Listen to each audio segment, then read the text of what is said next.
Alperen Sengun.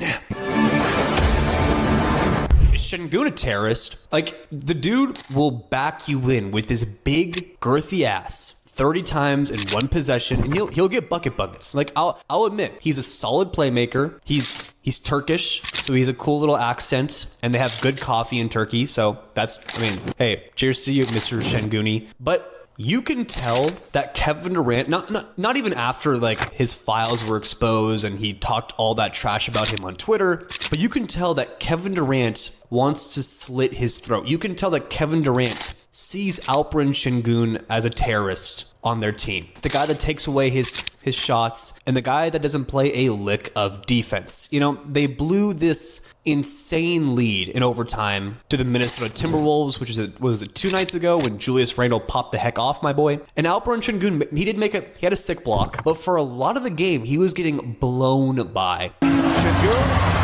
And even Doris Burke with her boring ass voice. You know, Alperen Sengun shouldn't be doing that. That's crazy that Sengun did that. Even she was flaming Sengun. She was like, that's a blow-by. They're just blowing by Sengun. And they were putting Mr. Gooner on an absolute island and blowing past his ass every single time. Smith, the shot. And then you'd see the camera pan to Kevin Durant and he just goes, damn, Alpy. Like, he was not having it. And then I thought, wait, this is not just this game. This is every single Houston Rockets game I see that Alperen Sengun gets torched on defense. They blow right by him because sometimes he just gives up. And I get it. He does a lot on the offensive end. Just not the best defender, but Kevin Durant is not having it. And I think, I don't know, you ever can just tell like two people just don't like each other? Whether it be in basketball or whether it be your couple friends you have that you just don't want them to hang out at the exact same time because it always turns weird. That's how I feel about watching the Houston Rockets. Like, I feel awkward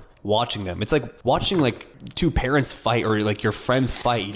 You sit there and go, like, while they're fighting, you just sit there and watch them like, guys, please stop. Bane loses and Bane comes to the paint. Has it stopped? Guys, please stop. And you feel awkward, you feel uncomfortable, you feel like you shouldn't be there. That's how I feel watching the Rockets. I'm like, I feel like I shouldn't be watching this. I feel like they're having some sort of internal beef here, and I don't think I should be seeing this. I don't think this should be on live television. And full honesty, at this point, I think Kevin Durant or him will be leaving this team the second they can this summer, or there's going to be some. I don't see them on the same team next year. And, you know, I wouldn't be surprised if Kevin Durant left the Rockets. He obviously has no problem with going to different teams. He already ripped off the Band-Aid. He's already played for like 55,000 teams. What's one more? Like, it at this point, it doesn't matter. I wouldn't be mad. Like, who cares? It's fun when good players go to different teams. It's new. It's like, oh, he plays here now and he's actually pretty good. Because like you don't really care about role players going to different teams unless like the role player goes to your team. You're like, oh, he's a good role player. I'm happy he's on my squad.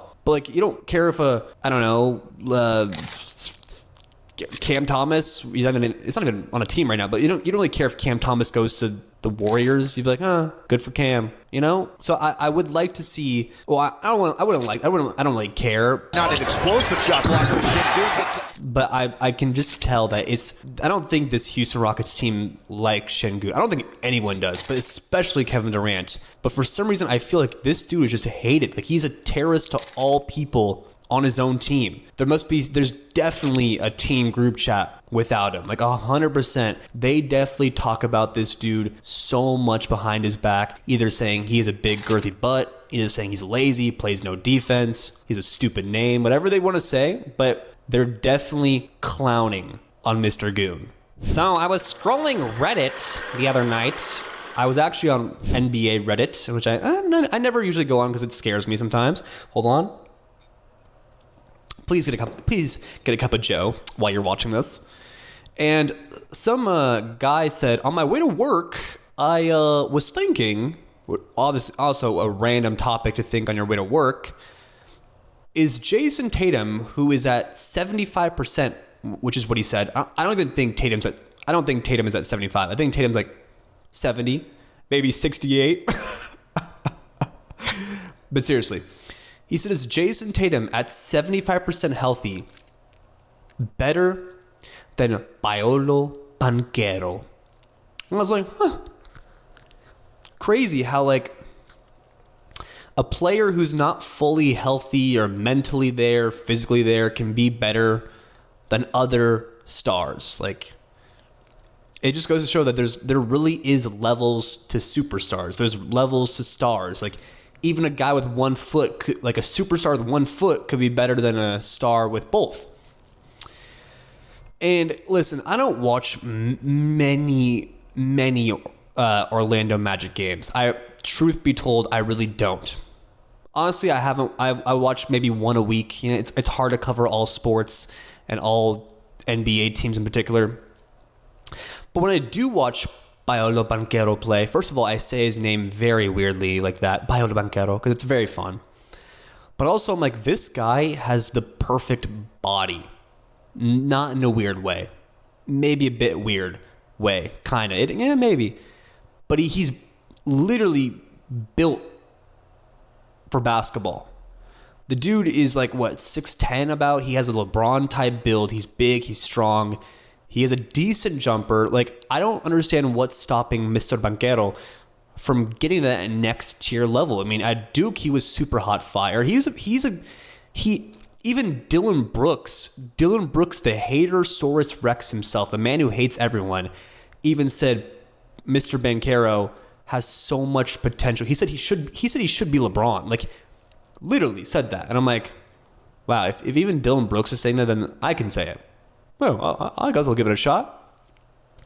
And I do think Jason Tatum at his like 50% is better than Banchero, or at least they're almost the same, with a slight edge to Jason Tatum. And I'm like, it's kind of sad because Banchero like could be a number one option on a championship team if he just fixes whatever. I don't even understand what he's doing wrong. He is just not consistent enough.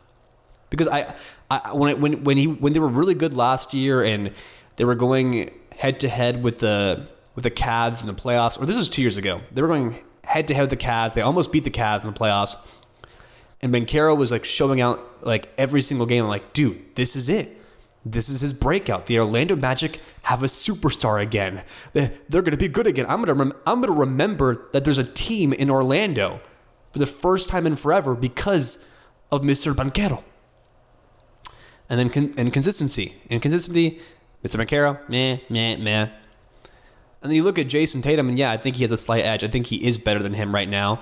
And Tatum is not even... I think Mr. Jason has a whole nother step to him. Like, I think by the second round of the playoffs, and I'm already assuming they're gonna get past the first round.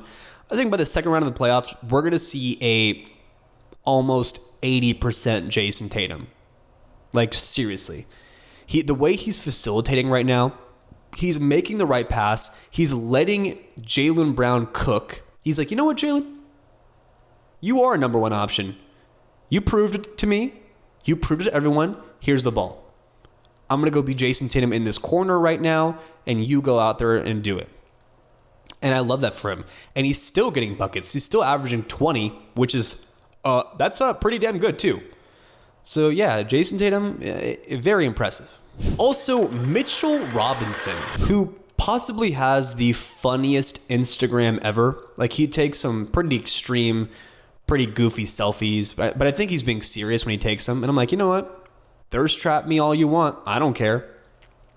All my friends send them to each other. I think we basically have a Mitchell Robinson selfies group chat, which I guess we could be in jail for at this point. It's pretty weird, the stuff we say. But, the guy gets hack-a-shacked. He gets, they foul him on purpose because he just still can't shoot a free throw, which I still don't understand how.